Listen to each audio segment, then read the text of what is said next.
Hi, அனைவருக்கும் வணக்கம். இன்றைக்கி நம் வாழ்க்கையில் கடைப்பிடிக்க வேண்டியவை எவை அப்படிங்கிறத பற்றி பார்க்கலாம். ஓகேங்களா? கடைப்பிடிக்க வேண்டியவை எவை, கடைப்பிடிக்கக்கூடாதவை எவை அப்படின்னு பார்க்கலாங்களா? பகவான் என்னென்ன சொல்கிறாருன்னா, அன்பு கடைப்பிடிக்க வேண்டியவை, அன்பு, கருணை, சரணாகதி, தானம், தவம், இதெல்லாம் கடைப்பிடிக்க வேண்டியவை. ஓகேங்களா? கடைப்பிடிக்கக்கூடாதவை எதுன்னா போட்டி, பொறாமை, ஈகோ, நான் என்ற அகம்பாவம், இதெல்லாம் கடைப்பிடிக்க கூடாதவை. புறம் பேசுதல், இது எல்லாமே கடைப்பிடிக்கக்கூடாது அப்படின்னு சொல்கிறாங்க. சரிங்களா? இந்த 5 சொல்கிறாங்க இல்லைங்களா? அன்பு, தவம், தானம், சரணாகதி, தவம், இதெல்லாம் சொல்கிறாங்க இல்லைங்களா? இதெல்லாம் ஃபாலோ பண்ணிட்டு வந்தாலே மனசு அமைதியாக போயிடும். ஓகேங்களா? மன அமைதி தான் ரொம்ப முக்கியம். அடுத்தது, நான் முதல்ல நாம் என்ன நினைக்கிறோமோ அதாக தான் ஆக முடியும்னு வச்சுக்கோங்களேன். யத்பாவம் தத்பவனி, நீ எதை நினைக்கின்றாயோ அதுவாகவே ஆகின்றாய். ஓகேங்களா? இப்போ நம்ம மனுஷ குணம் மனுஷங்களோட அந்த செயல்பாடுகள்லாம் எதன் அடிப்படையில் அமையும்னா, இந்த 3 குணங்களின் அடிப்படையில் தான் அமையும்.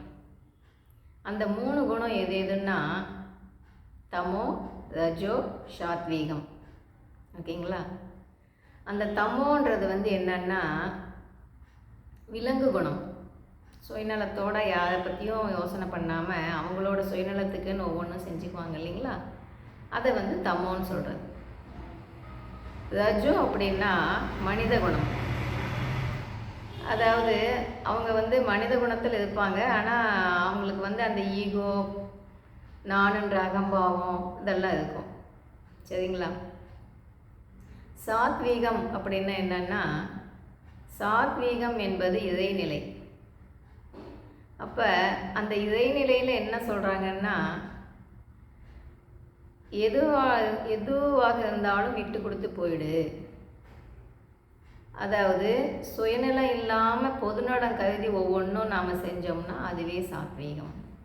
சேவை மனப்பான்மையோட பொதுநலம் கருதி ஒவ்வொன்றும் நாம் செய்யும்போது அதுவே சாத்வீகம். எதையுமே நாம் எதிர்பார்க்காம செய்யணும். ஒவ்வொன்றையும் நாம் இதை பண்ணுறோம், அவங்க அதை பண்ணுவாங்க அப்படின்னு எதிர்பார்த்து செய்யாமல், எதிர்பார்க்காம நாம் பண்ணுற ஒரு உதவியே சேவை. சேவைன்னா இப்போ பண உதவி பண்ணாதான், இப்போ உதவி மற்றவங்களுக்கு உதவி பண்ணுறோன்னு வச்சுக்கோங்களேன், அந்த பண உதவி பண்ணாதான் உதவின்னு கிடையாது.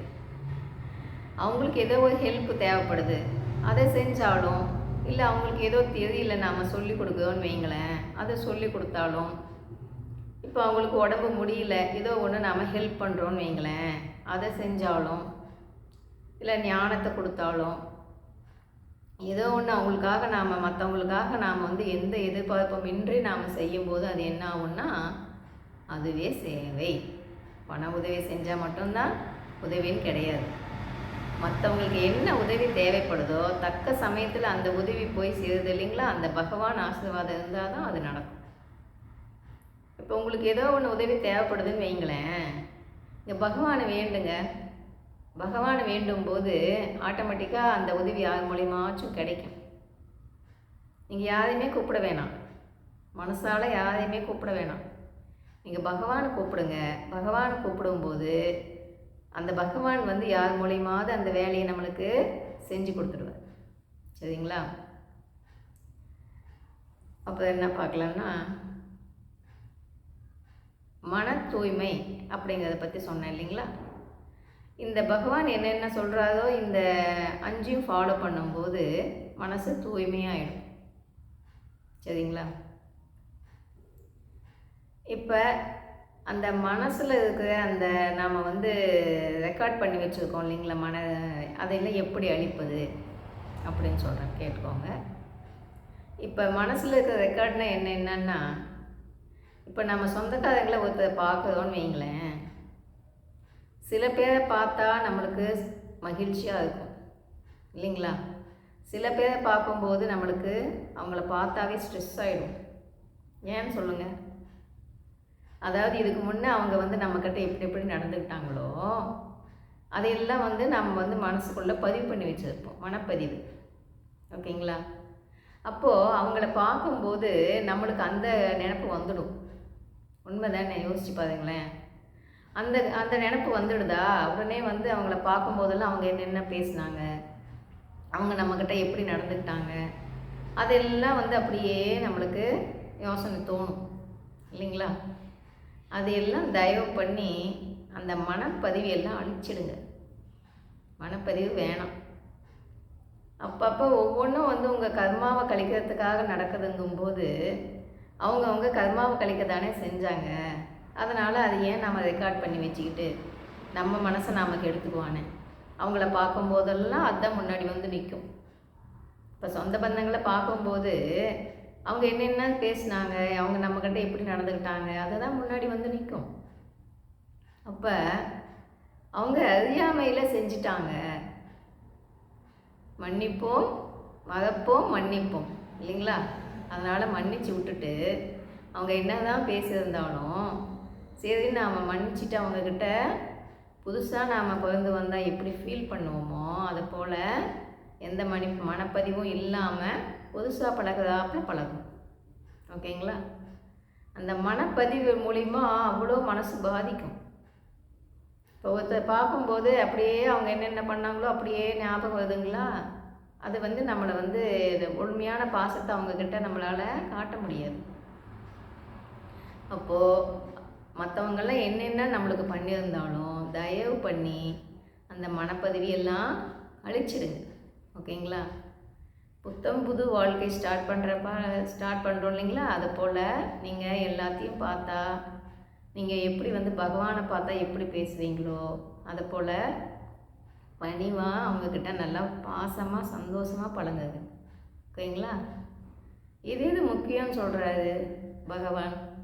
நீ என்ன தான் படித்து பெரிய பதவியில் இருந்தாலும் சரி, பணக்காரனாக இருந்தாலும் சரி, நீ வந்து எப்படி மற்றவங்கக்கிட்ட பழகணுன்னா பணிவு, தன்னடக்கம் ரொம்ப ரொம்ப முக்கியம்.